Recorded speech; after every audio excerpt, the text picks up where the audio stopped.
Baik, bismillah. Alhamdulillahirabbil alamin. Wa bihi nasta'in 'ala umuri dunya waddin. Wassalatu wassalamu 'ala asyrafil anbiya'i wal mursalin, nabiyyina wa maulana Muhammadin wa 'ala alihi wa sahbihi ajma'in. Puji syukur kehadirat Allah Ta'ala atas limpahan berkah rahmat serta karunia-Nya. Kita masih berikan nikmat, sempat dan sehat pada sore hari ini untuk melanjutkan pembahasan kajian kitab, yakni pada pertemuan ke-13. Dan tak lupa pada kita selalu mensanjung agunkan salat beserta salam pada baginda Rasulullah Sallallahu Alaihi Wasallam sebagai suri tauladan kita. Semoga kita yang hadir pada kesempatan kali ini dan umatnya menjadi bagian umatnya yang senantiasa istiqomah menjalankan sunnah-sunnah beliau, dan kita termasuk dari umatnya yang mendapatkan syafaatnya di yaumil akhir kelak. Amin amin ya rabbal alamin. Pada kesempatan kali ini kita akan membahas dengan tema yang sebagaimana telah saya sebutkan tadi. Pada Ustaz Zulfahmi Jalaluddin Hafizahullah, kami silakan.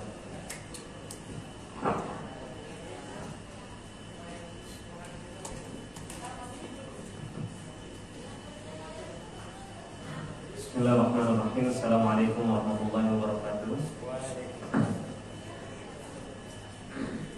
Alhamdulillahirabbil alamin. Wassalatu wassalamu ala al-mab'uts rahmatan lil alamin.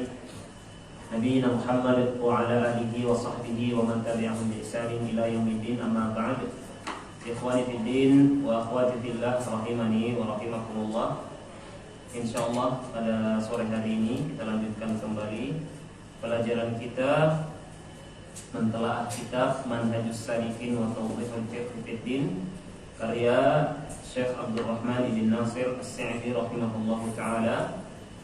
Kita masih dalam pembahasan dari kitab shalah, seluk-beluk tentang salat, masih di bagian sifat salat Nabi sallallahu alaihi wasallam, dan nanti kita akan membahas tentang rukun, wajib dan sunnah salat sebagaimana yang telah diumumkan oleh panitia. Namun masih bersisa beberapa bagian dari pembahasan sifat salat atau tata cara salat Nabi sallallahu alaihi wasallam.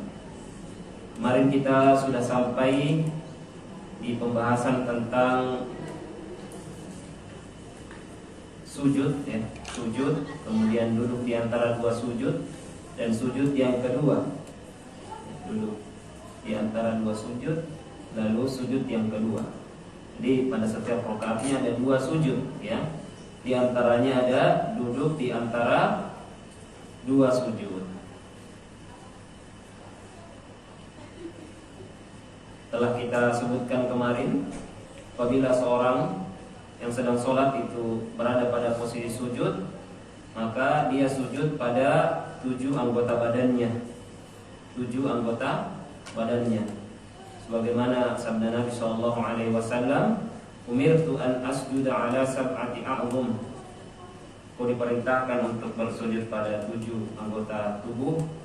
Ada jabhati wa asyara bi yadihi ila anfihi, di atas keningnya, sembari Nabi sallallahu alaihi wasallam mengisyaratkan tangannya pada hidungnya, artinya ini dianggap sebagai satu anggota tubuh. Dihitung satu, ya, karena ada 7. Yang pertama adalah keningnya, termasuk di dalamnya yaitu hidungnya. Kemudian al-kaffaini, 2 tangan, berarti sudah ada 3. Kemudian atraf, rukbataini, kemudian 2 lutut, berarti sudah ada 5. Kemudian atraful qadamain, kemudian 2 ujung kaki, artinya 2 ujung jari kaki. Sudah ada 7. Jadi itu 7 anggota tubuh yang harus menempel pada lantai, pada bumi ketika kita sujud. Dan ketika kita sujud, tangan itu menempel, sedangkan siku diangkat, ya. Jadi siku tidak boleh ikut menempel ke lantai. Kemudian kita berusaha untuk menjauhkan lengan kita dari badan kita, jadi tidak ditempelkan, melainkan agak dijauhkan.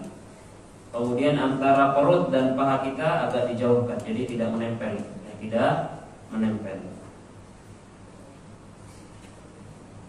Tangan juga berusaha untuk dihadapkan ke kiblat, dihadapkan ke kiblat. Jadi dia lurus menghadap ke kiblat, bukan ke samping ya, bukan ke samping. Adapun posisi tangan ketika sujud, di mana dia menempel ke lantai, itu sama seperti ketika kita takbiratul ihram. Ya.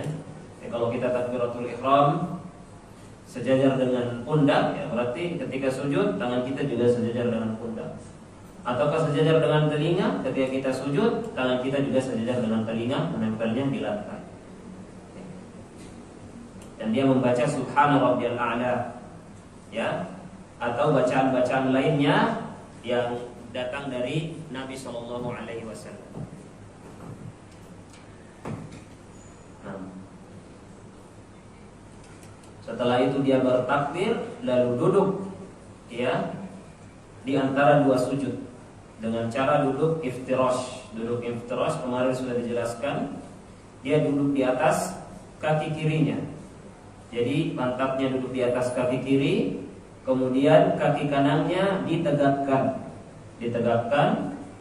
ya, jari-jarinya menghadap ke kiblat karena dia ditegakkan. Kata Syekh rahimahullah, wa yaf'alu dzalika fi jami'i jilsatis sholati illa fi tasyahhudil akhir. Dan cara duduk tersebut yaitu yang disebut dengan duduk iftirash, ya. Itu adalah cara duduk pada semua duduk di dalam sholat kecuali tasyahhud akhir. Ya. Seperti duduk istirahat, bagian duduk istirahat itu duduk iftirash. Ya. Tasyahud awal juga duduk iftirash. Adapun tahiyat akhir yang memiliki lebih dari 2 rakaat itu duduk tawarruk. Duduk tawarruk, ya, sudah dipahami, itu namanya duduk tawarruk yang biasanya kita lakukan ketika tasyahud akhir, yang setelahnya adalah salam. Ya, kita tegakkan kaki kanan kita, kemudian kaki kiri kita keluarkan dari sebelah kiri, yang di bawah kaki kanan. Itu namanya duduk tawarruk. Adapun ketika jumlah rakaat salat tersebut adalah 2 rakaat, maka para ulama berbeda pendapat. Sebagian ulama mengatakan tetap duduk tawarruk, sebagian ulama yang lain mengatakan duduk iftirash. Ya. Misalnya sholat subuh karena 2 rakaat, ataukah sholat sunnah yang 2 rakaat, itu tahiyat akhirnya adalah duduk iftirash. Ya. Adapun duduk tawarruk menurut pendapat yang ini adalah, ya, dilakukan ketika tasyahud akhir, ya, pada sholat-sholat yang lebih dari 2 rakaat. Adapun ketika 2 rakaat maka duduknya tetap duduk iftirash. Allah Ta'ala a'lam. Ini adalah perbedaan pendapat di kalangan para ulama.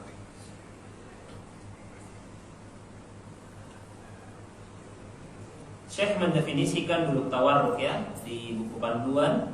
Beliau katakan bi an yajlisa 'alal ardi wa yukhriju rijlahu al-yusra min al-khalfil ayman. Ini tadi. Dia duduk di atas lantai. Jadi dia tidak menduduki kaki kirinya, melainkan dia duduk di atas lantai. Adapun kaki kirinya dia keluarkan dari, ya, dari bagian kanan, di bawah kaki kanan, ya. Itu namanya duduk tawarruk. Duduk tawarruk. Nah,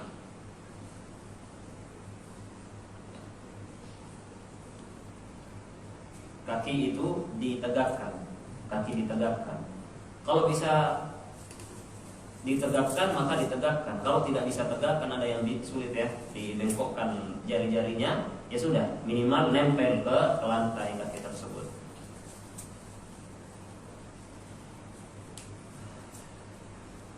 Wa yaqulu, ini bacaan untuk duduk di antara 2 sujud.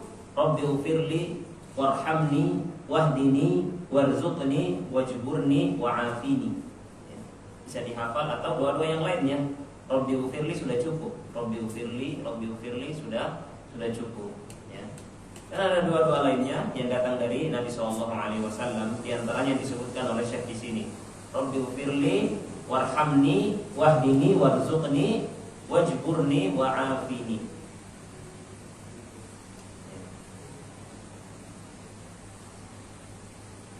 Tsumma yasjudu tsaniyata kal-ula, kemudian dia bersujud yang kedua sebagaimana sujudnya tadi yang pertama. Setelah sujud yang kedua, tsumma yanhabu mukabbiran ala suduri qadamaini. Kemudian dia bangkit sembari bertakbir, tapi tidak usah mengangkat tangan, ke rakaat kedua, ya. Dan dia bertumpu pada dua kakinya, ya. Artinya kalau Syekh mengambil pendapat tidak duduk istirahat, ya. Tidak duduk istirahat. Ini perbedaan pendapat di kalangan para ulama, apakah duduk istirahat ataukah tidak. Jadi duduk istirahat adalah duduk sejenak, bangun dari sujud kedua sebelum bangkit ke rakaat kedua, ada namanya duduk istirahat. Sebagian ulama mengatakan duduk istirahat ini berlaku dalam segala keadaan. Sebagian ulama mengatakan duduk istirahat apabila ada keperluan, ya, misalnya kesulitan untuk langsung berdiri, ataukah mungkin karena ada sakit di bagian anggota tubuh tertentu sehingga sulit untuk langsung berdiri. Ya, adapun ketika tidak ada kebutuhan maka langsung saja. Ya, maka langsung saja.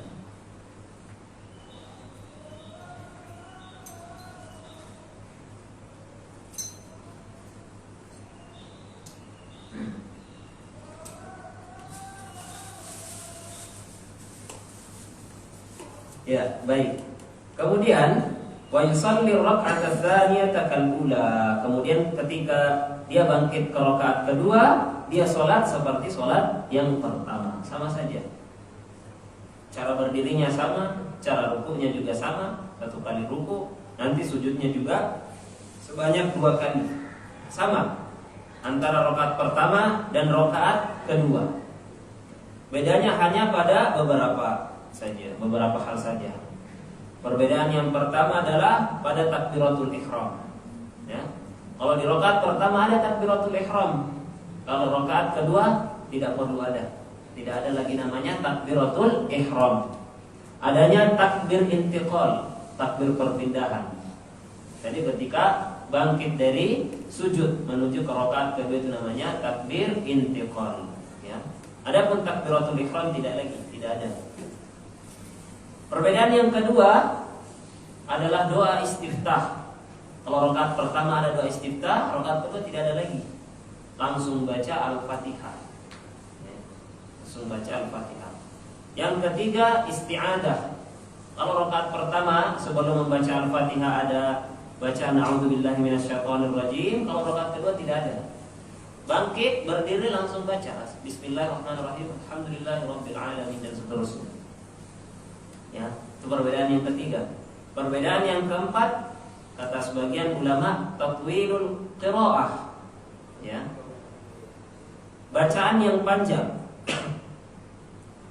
Biasanya Nabi SAW itu antara rakaat pertama dan rakaat kedua, bacaan rakaat pertama itu biasanya lebih panjang. Biasanya lebih panjang. Sedangkan pada rakaat kedua itu ya cenderung lebih pendek. Jika dibandingkan dengan ya rakaat pertama, walaupun semuanya panjang, ya tapi kalau dibandingkan maka yang satu atau yang rakaat kedua itu lebih pendek.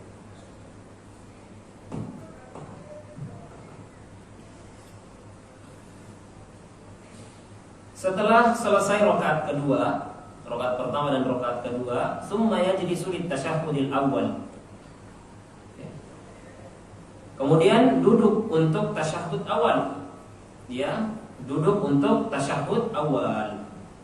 Tasyahud awal ini duduknya adalah duduk iftirash. Tetapi kemudian tangan kanan diletakkan di atas paha. Kemudian kita berisyarat dengan jari telunjuk, ya, jari telunjuk. Ya. Bisa dengan 2 cara, ya. Apakah semua tangannya digenggam, ya begini, ya, ataukah antara ibu jari dan jari tengah itu dilingkarkan seperti ini, kemudian diisyaratkan telunjuk ke depan. sembari diletakkan di paha kanan, ya. Kemudian adapun tangan kiri diletakkan di paha kiri. Baik. Tapi kalau tangannya sakit atau tangannya tidak ada, ya jangan diganti, nggak usah. Berarti enggak. Karena saya pernah lihat ya, kalau beliau mungkin tidak punya jari itu atau sakit diperban, diganti pakai tangan kiri, enggak usah. Ya udah, berarti gugur tata cara tersebut. Tidak usah diganti. Atau karena dia nggak bisa tawarruk ke kanan, dia tawarruk ke kiri. Kanannya dikeluarin di kiri, tidak ya? Ya tidak usah.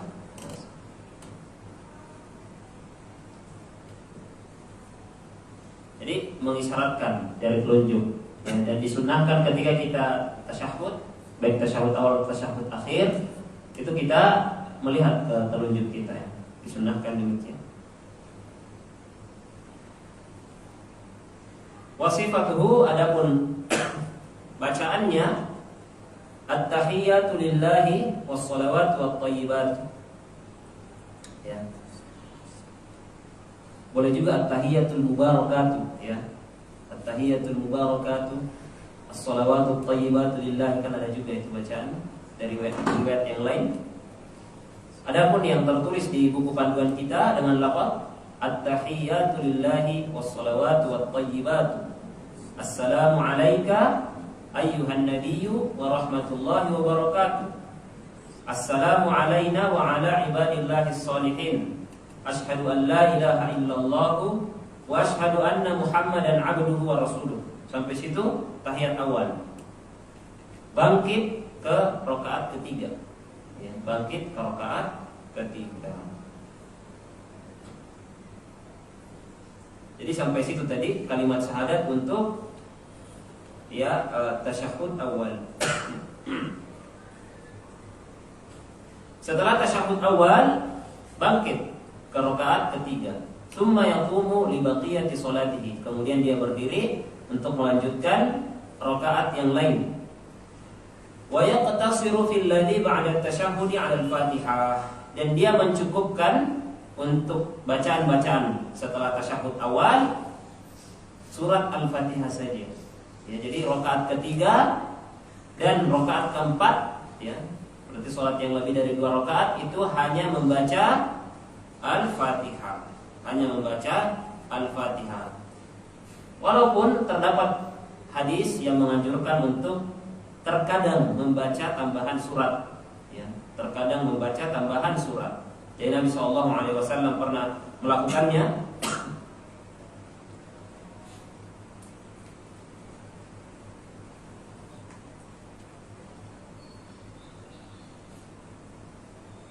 Ya, ada hadisnya dari sahabat Abu Sa'id Al-Khudri. Nabi SAW pernah melakukannya. Demikian pula diriwayatkan dari sahabat Abu Bakar As-Siddiq radhiyallahu anhu. Beliau membaca tambahan surat di rakaat ketiga di surat Maghrib setelah Al-Fatihah. Jadi hukum asalnya itu kita tidak baca tambahan surat, melainkan hanya Al-Fatihah saja untuk rakaat ketiga dan rakaat keempat. Tapi kadang-kadang kita disunahkan untuk melakukannya pada sebagian sholat kita, ya. Kalau misalnya kita ada waktu yang agak lowong, maka ketika kita sholat zuhur, rakaat ketiga, rakaat keempat kita tambahkan surat, ya. Dalam rangka untuk mengamalkan hadis Nabi SAW. Kalau kita nggak pernah melakukannya, luput ini hadis, ya. Semakin kita banyak mengamalkan, ya, hadis Nabi SAW, itu semakin baik. Ya, makanya diantara faedah, ya, untuk memvariasikan bacaan-bacaan sholat, terkadang kita baca Subhana Rabbiyal A'la, terkadang kita baca Subuhun Quddus, dan seterusnya bacaan-bacaan yang lainnya itu dalam rangka untuk mengamalkan variasi hadis Nabi SAW yang banyak, ya. Berbeda kalau kita hanya baca satu bacaan saja di setiap sholat, pokoknya itu saja bacanya, berarti kita hanya mengamalkan satu hadis yang itu saja. Setelah seseorang itu melaksanakan rakaat ketiga, rakaat keempat, ya, tsumma yatashahhadu fil julusil akhir. Kemudian setelah itu dia mengakhiri sholatnya dengan tasyahud, ya, yang disebut dengan tasyahud akhir. Tasyahud akhir. Inilah posisi di mana dia duduk dengan cara duduk tawarruk, ya, menegakkan kaki kanan, dia duduk di lantai dan mengeluarkan kaki kiri di bawah kaki kanan. Di bawah kaki kanan. Ada riwayat yang lain yang mengatakan boleh juga di atas kaki kanan. Jadi kayak dijepit begitu, ya. Yang penting keluar dari sebelah kanan kaki kiri tersebut. Itu namanya duduk tawarruk. Bacaannya adalah seperti bacaan pada tasyahud awal tadi, namun ditambahkan dengan sholawat, ya, yaitu Allahumma salli ala Muhammad wa ala ali Muhammad kama sallaita ala ali Ibrahim wa barik ala Muhammad wa ala ali Muhammad kama barakta ala ali Ibrahim fil alamin innaka Hamidum Majid. Ya, dan beberapa lafaz-lafaz yang lainnya yang mirip-mirip, ya. Karena kadang ada riwayat yang berbeda. Ada riwayat yang berbeda. Sebagaimana tadi tasyahud awal ada at-tahiyatul lillahi, ada at-tahiyatul mubarakatuh. Boleh. Yang penting datang dari Nabi sallallahu alaihi wasallam.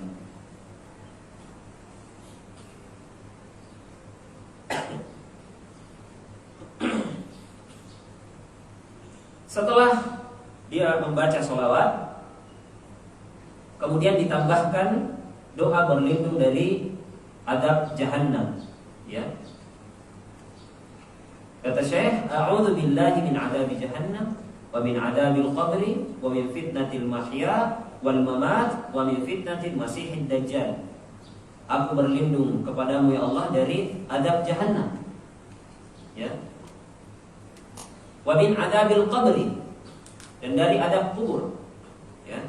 Karena azab itu bukan hanya di neraka. Terkadang azab itu dipersegera di dalam kubur, ya. Dipersegera di dalam kubur. Bisa jadi itu adalah kabar buruk bagi penghuni neraka jahanam, ataukah bagi penghuni surga sebagian azabnya sudah dipersegera di kubur sehingga di neraka jahanam sudah berkurang azab tersebut. Intinya kita berlindung dari semua azab tersebut, baik azab yang ditunda di jahanam kelak waliyadzubillah, ataupun azab yang disegerakan di kubur. Wa min fitnatil mahya, kita juga berlindung dari fitnah hidup ini. Hidup ini penuh dengan fitnah. Fitnah kematian, ya. Kemudian fitnah al-masih ad-dajjal, ya. Fitnah al-masih ad-dajjal. Karena Nabi SAW memerintahkan untuk kita berlindung dari fitnah Dajjal, ya, termasuk di dalamnya semua fitnah, ya, dari orang-orang yang menyerupai sifat Dajjal. Karena Dajjal itu kadzab, pendusta, ya, yang menipu manusia. Manusia tertipu ketika bertemu dengan Dajjal. Maka yang di bawah dari Dajjal kita juga berlindung darinya. Lalu kata Syekh, wa yad'u bima ahabba, dan dia berdoa, ya, dengan doa yang dia inginkan, ya. Jadi salah satu tempat mustajabnya doa itu adalah sebelum salam. Sebelum salam. Jadi ketika kita sudah membaca doa tasyahud, kemudian doa berlindung dari azab jahannam dan 4 hal tersebut, lalu dia berdoa dengan doa yang diinginkan, ya. Doa agar dimudahkan kuliahnya, skripsinya, jodohnya, rezekinya, dan seterusnya. Berdoa di situ. Nah, berdoa karena itu waktu yang mustajab sebelum salam. Itu disebut dengan dubur shalah. Di waktu dubur salat, waktu akhir dari salat itu waktu yang mustajab. Maka berdoalah dengan kebaikan dunia serta kebaikan akhirat. Ya. Jadi nggak usah terburu-buru untuk salam, ya. Ada waktu yang makbul untuk berdoa.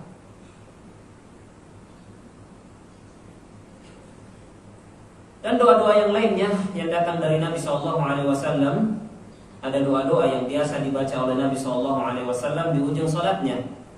Di antaranya, Allahumma inni zalamtu nafsi zulman katsira dihafal doanya. Wala yaghfirud dzunuba illa anta faghfirli maghfiratan min 'indik warhamni innaka antal ghafurur rahim. Ini di antara doa yang dibaca oleh Nabi sallallahu alaihi wasallam. Doa meminta ampun ya kepada Allah Subhanahu wa taala. Maka kita berdoa di ujung salat kita tersebut.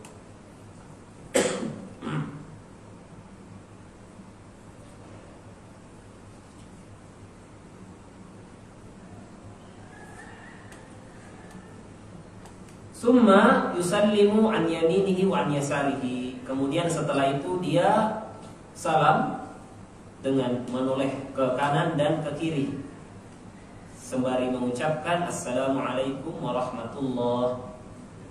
Ke kanan assalamualaikum warahmatullah, lalu menoleh ke kiri assalamualaikum warahmatullah. Berdasarkan hadis dari Wa'il bin Hujr diriwayatkan oleh Imam Abu Dawud.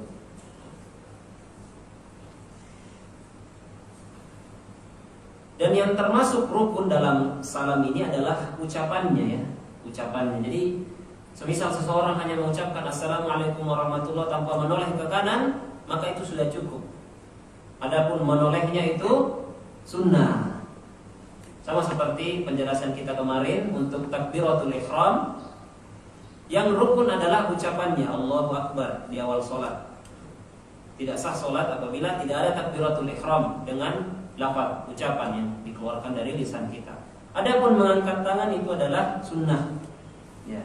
Sama ketika salam, yang menjadi rukun adalah ucapan salam assalamualaikum warahmatullah. Adapun kepala kita menoleh ke kanan ke kiri itu adalah sunnah. Jadi kalau semisal lehernya sakit gitu, ya sudah, nggak usah menoleh kalau sakit. Kemudian ya salam dengan satu kali juga sudah cukup ya. Jadi kadang kita mengamalkan satu kali, kadang dua kali ya. Kadang dua kali.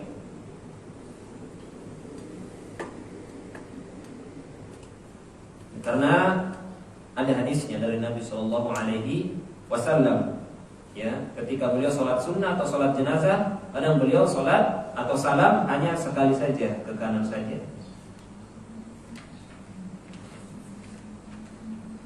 Selesai ya sifat sholat Nabi, tata cara sholat Nabi sallallahu alaihi wasallam.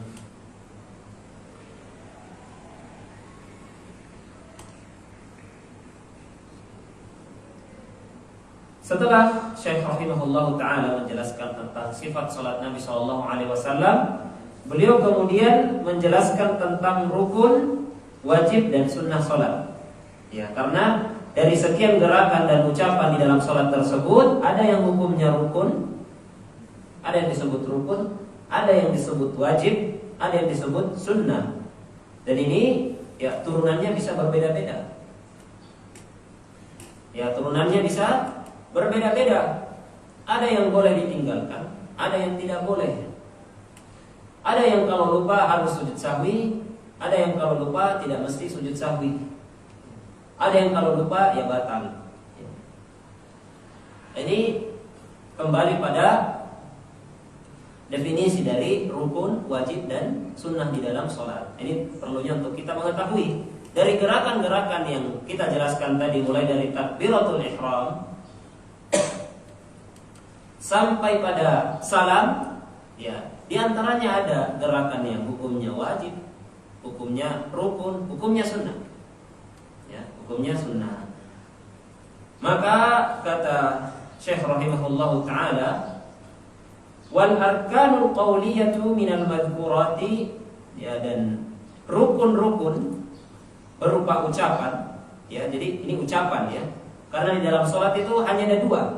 Apakah dia ucapan ataukah perbuatan? Ya. Apakah dia sesuatu yang diucapkan ataukah sesuatu yang dilakukan berupa gerakan, perbuatan. Ya. Kalau ruku itu perbuatan. Tapi kalau bacaan ruku subhana rabbiyal azim itu namanya ucapan. Ya. Al-Fatihah itu ucapan. Gitu. Takbiratul ihram itu ucapan. Ya. Duduk di antara dua sujud gerakan. perbuatan. Jadi sholat itu terdiri atas gerakan dan ucapan. Ya.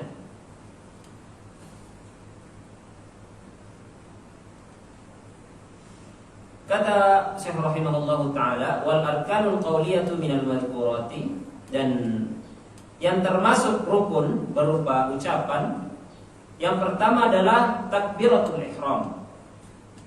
Berdasarkan sabda Nabi sallallahu alaihi wasallam, miftahus salati at-tuhur wa tahrimuha at-takbir wa tahliluha at-taslim. Kunci salat adalah bersuci, yang mengharamkannya adalah takbir, ya, maksudnya takbiratul ihram, dan yang menghalalkannya adalah taslim, yaitu ucapan salam. Ya, jadi takbiratul ihram itu rukun. Ya. Dia statusnya rukun salat. Rukun salat yang berupa ucapan. Ya. Adapun mengangkat tangan itu hukumnya sunnah. Jadi kalau kita mau salat hanya kita katakan Allahu Akbar tanpa mengangkat tangan, ya sah. Sah. Karena yang rukun adalah ucapannya, ucapan takbiratul ihram. Tapi kalau diangkat tangan tapi dia tidak mengucap, salatnya tidak sah. Salatnya tidak sah. Ya, dia harus mengucapkan. Ya. Justru gerakan itulah yang sunnah. Adapun ucapannya adalah rukun salat.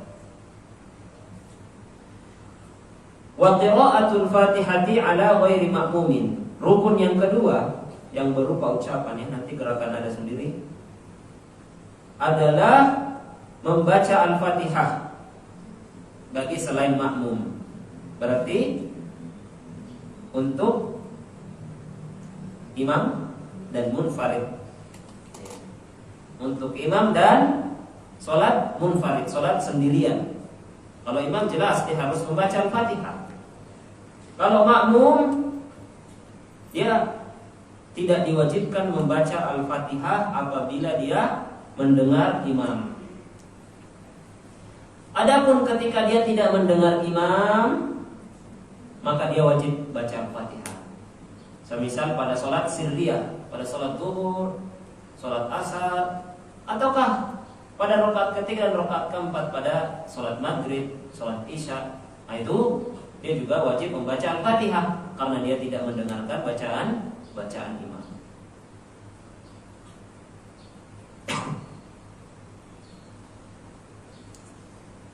Rasulullah SAW bersabda, la salata liman lam yaqra bi Fatihatil Kitab. Tidak sah salatnya bagi orang yang tidak membaca Fatihatul Kitab, yaitu surat Al-Fatihah. Baik. Itu rukun berupa ucapan yang kedua. Yang ketiga, wat tasyahhudul akhir.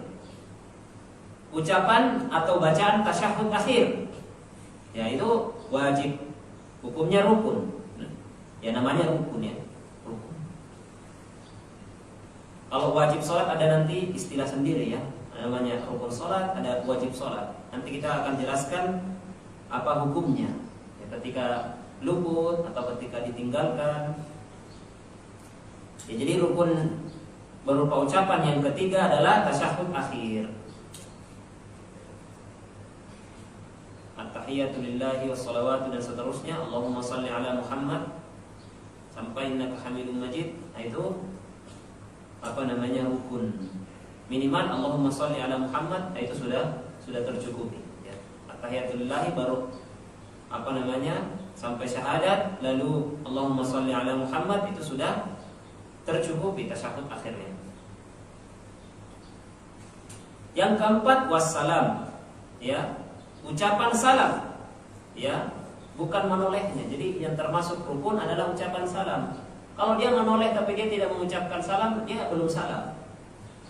Tapi kalau dia mengucapkan salam tetapi dia tidak menoleh, dia sudah salam. Itu, ya. Jadi harus dipahami nih, mana dari bagian-bagian tersebut yang termasuk rukun. Harus dirinci juga apakah ucapannya ataukah gerakannya. Jadi sini bagusnya pembahasan Syekh. Di sini beliau menegaskan, ya, rukun berupa ucapan, tasyahud akhir, kemudian salam, ya. Adapun gerakannya itu sunnah. Walaupun tasyahud akhir ini gerakannya yaitu duduk untuk tasyahud akhir, dia juga hukumnya menjadi rukun. Nanti akan datang pembahasannya. Ya, jadi jelas ya, jelas, insyaallah. Kata Syekh, wa baqi af'aliha arkanun fi'liyatun. Adapun gerakan-gerakan yang lainnya adalah rukun yang sifatnya fi'liyah, perbuatan. Ya, jadi saya rinci. Tadi sudah berlalu 4 rukun salat yang berupa ucapan. Sekarang bersisa 10. Ya. 10 atau 8. Karena nanti ada yang ada yang memakai bangkit dari ruku, ada yang tidak memakai. Lakulihan kita sebutkan salah satu yang termasuk rukun salat berupa gerakan. Yang pertama, berdiri bagi orang yang mampu. Ya. Berdiri bagi orang yang mampu pada salat fardu.